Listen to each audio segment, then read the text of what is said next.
This is the comparison that we've all been waiting for. The brand new KTM 390 Adventure and the Royal Enfield Himalayan 450. Which one is the better adventure bike? It's simple really. It's the KTM. Thank you for watching. Fine. Let me explain. I do love the KTM, but that might not apply to everybody. So let me break it down and give you all the aspects that you should be considering when buying an adventure bike.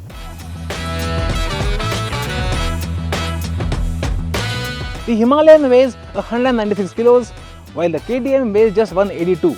It's already 14 kilos lighter than the Himalayan, but more than that, the Himalayan feels quite top heavy, while the KTM feels quite slim and compact and hides its weight really well whether you're on the move or even at a standstill. And if you want to move the bike in the parking lot, the KTM is much easier. So in this category, it has to be the KTM.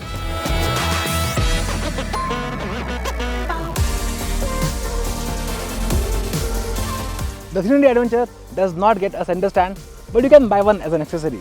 Thankfully, the Himalayan does come with one as standard, and that makes life a little easier for doing maintenance at home like chain cleaning, lubing, or even an oil change. But after riding this bike for over a year, I still struggle to get the bike on the main stand even till this date. So in this case, let's just call it a draw.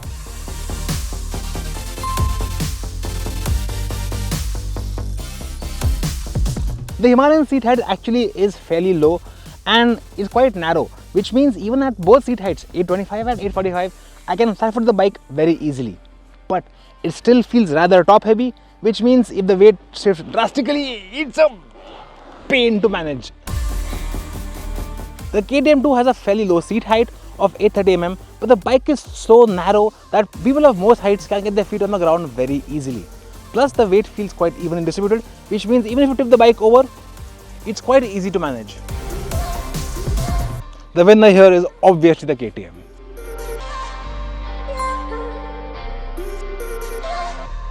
Now both these motors are quite tractable in the city, but the Himalayan feels a little lacking in bottom and grunt, which means when you're crawling through traffic, you have to use the clutch and throttle a lot more. On the other hand, the KTM has a crawl function, which makes riding through traffic really easy with very little clutch or throttle input. And while both bikes do have a slipper clutch, the clutch action on the KTM is just much lighter. Winner, KTM.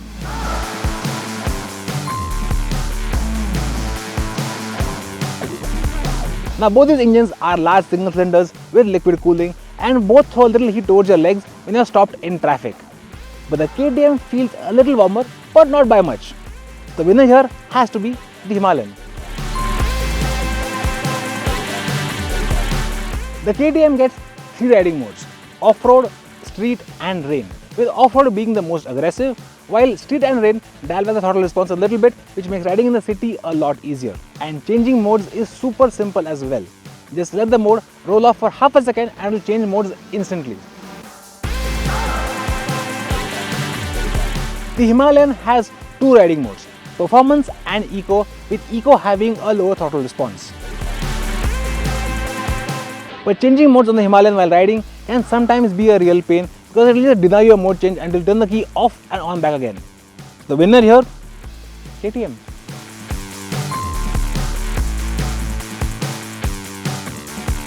The KTM is much more easy to manage in the city. It feels quite light to steer, and at speeds of 40-50 kph, it almost feels like a street bike more than an adventure bike. Plus it's also got a tight turning radius, which means taking U-turns is very simple in traffic as well. And if you come to a halt suddenly, you can get your foot on the ground quite easily to hold the bike. When you're moving slowly, the Himalayan shows its weight a lot more, especially how top heavy the bike is. Plus it requires more steering effort to filter through traffic, so taking U-turns in traffic and on narrow roads feels a lot trickier. Plus if you come to a halt suddenly, you have to manage that weight, it's a bit of a pain. The Himalayan rider seat is wider and better padded than the KTM's. It feels more comfortable when commuting for short distances.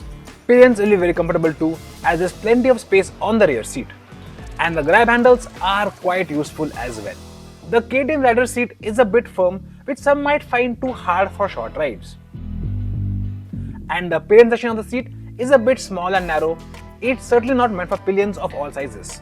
The large grab handles though are quite useful for pillions as well. But overall, in terms of seat comfort, the Himalayan has the KTM beat easily.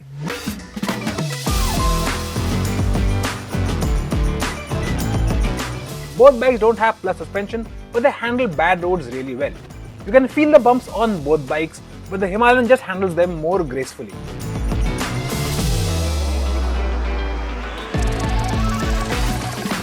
The KTM isn't bad or bouncy by any means, plus you have a lot more adjustment to find the right setting for you. But right out of the showroom, the Himalayan rides much better. And the KTM has some strange issues as well, like having to remove the side panel to adjust rear preload. This is just much easier on the Himalayan.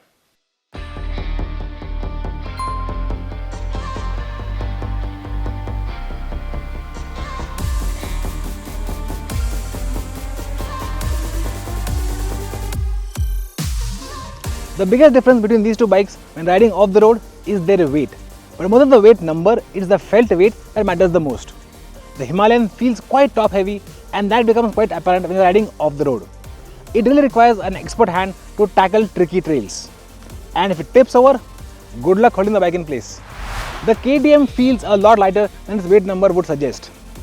Honestly, literally anyone can take this bike and start riding off-road without much trouble. Plus, if you do have a stumble, it's quite easy to get your foot on the ground and hold the bike in place. And if you're standing up and riding, these large side panels give you lots of grip to hold the bike with your legs, and that makes you feel more confident when you're off the road. Ease of off-road riding, winner, KTM.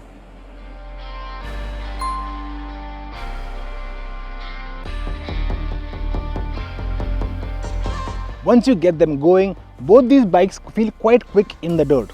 And in terms of sheer off-road performance, there's not much difference between them.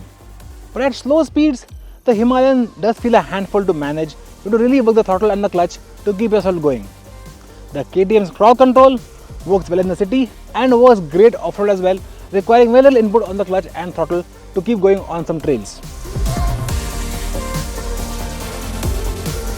Plus, the KTM also has traction control, which means off-road newbies have some safety net. Winner, KTM again.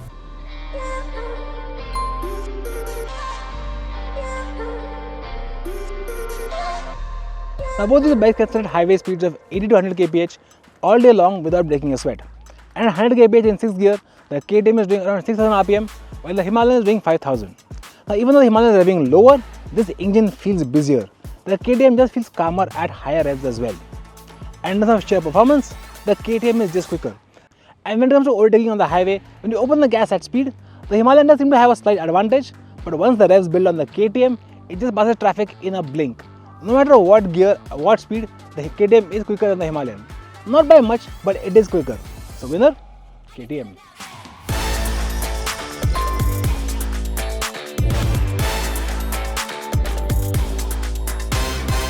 At around 7000 rpm, you will feel some vibes in the foot pegs of the KTM. But if you're riding at 100 kph in 6th gear, those vibes are negligible. Plus, they are only on the foot pegs, not on the tank or handlebars or anywhere else. At 100 kph, the Himalayan is definitely vibier, and those vibes can be felt on the foot pegs, tank and the handlebar as well. Surprisingly, if you start going faster, those vibes actually reduce, but then you're speaking about illegal speeds. A long day of touring on the Himalayan will leave your hands and maybe even your feet tingling. The KTM? Nothing at all, and in this aspect, the KTM is the winner.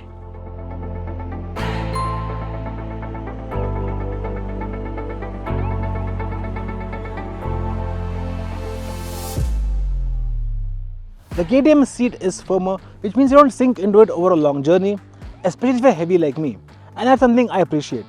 But if you're lighter, you might find the seat a little stiff for your liking. The Himalayan seat is softer, and for me that's a problem because I sink into it over a long journey and then my back starts to hurt really badly. but if you are lightweight, you might actually like this seat over the KTM's. In this case, let's call it a draw.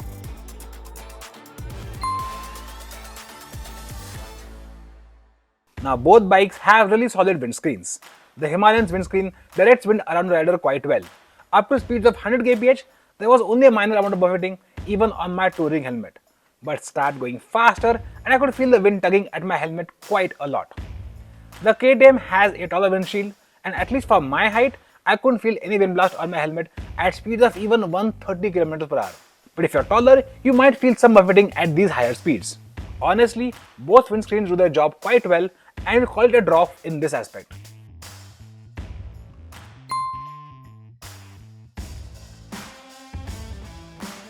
Now both these bikes are running 21-inch front wheels, but the KTM feels quite easy to steer at highway speeds.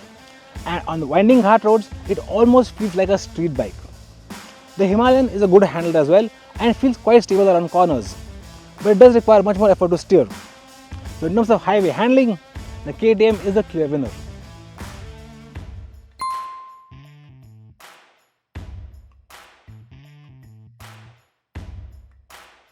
Gunning it from Goa to Pune, we got a mileage of 23 km/l from the KTM.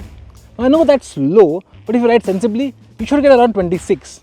But with a tank of only 14 litres, every time you cross 200 km, you have to start looking for a fuel pump. Over the past year, while touring, we've got a range of around 29 to 30 km/l from the Himalayan. Plus, it's got a massive tank of 17 litres, which means technically you can ride for 400 km before you have to look for a fuel pump. In this case, the winner clearly is the Himalayan.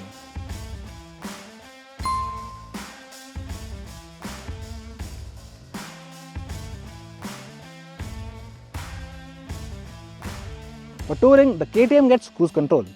It's not a feature you can use all the time in India, but where you can, it's actually very useful and quite simple to use as well. The Himalayan has no cruise control, but it gets proper Google Maps navigation, which means if you explore a new place, it's a big help. But the one thing the Himalayan gets as standard and the KTM doesn't is a tail rack, which makes tying luggage a lot easier, and that's a great thing to have for touring. So the winner here, grudgingly, is the Himalayan.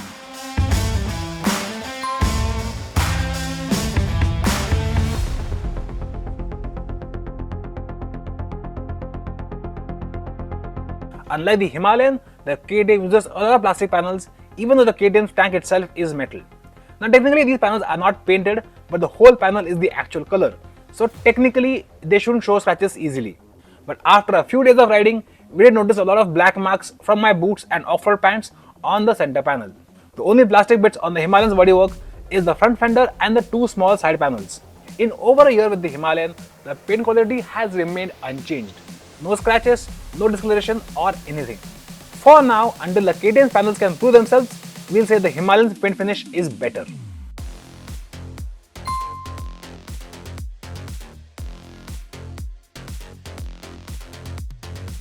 When it comes to build quality, both these bikes feel quite solid.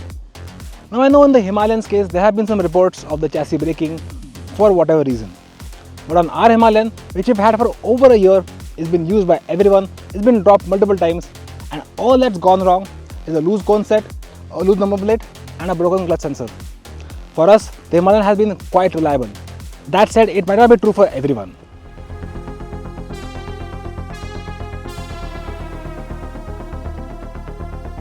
In the KTM's case, it's too new a bike to make a judgment about reliability. Now this bike we have ridden for 1000 km and nothing has gone wrong so far. And it's built on the same platform as a new Duke 390, and that bike has proven itself to be quite reliable. So in theory, this one should be as well. But in terms of which one is more reliable, at this point, let's just call it even.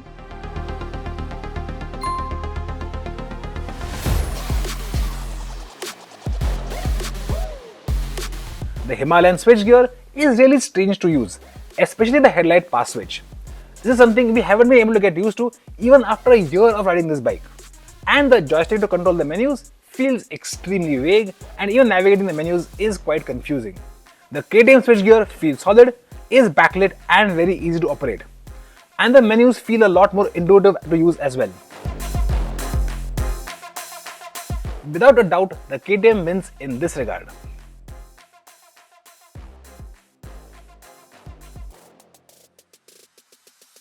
Now, as you can see based on the score, in most aspects, the KTM comes out ahead of the Himalayan. But there is still one big difference, and that is price. Now, even the base Himalayan with the optional tubeless spoke wheels is 71 grand cheaper than this KTM. And the Hanley Black Himalayan, which looks gorgeous by the way, even that with the tubeless spoke wheels is 58 grand cheaper than this KTM. So if you want to save some money and buy the Himalayan, go ahead, it's a very good bike. But if you want the best adventure bike in India, you have to pay the extra money for the KTM because it's really worth it.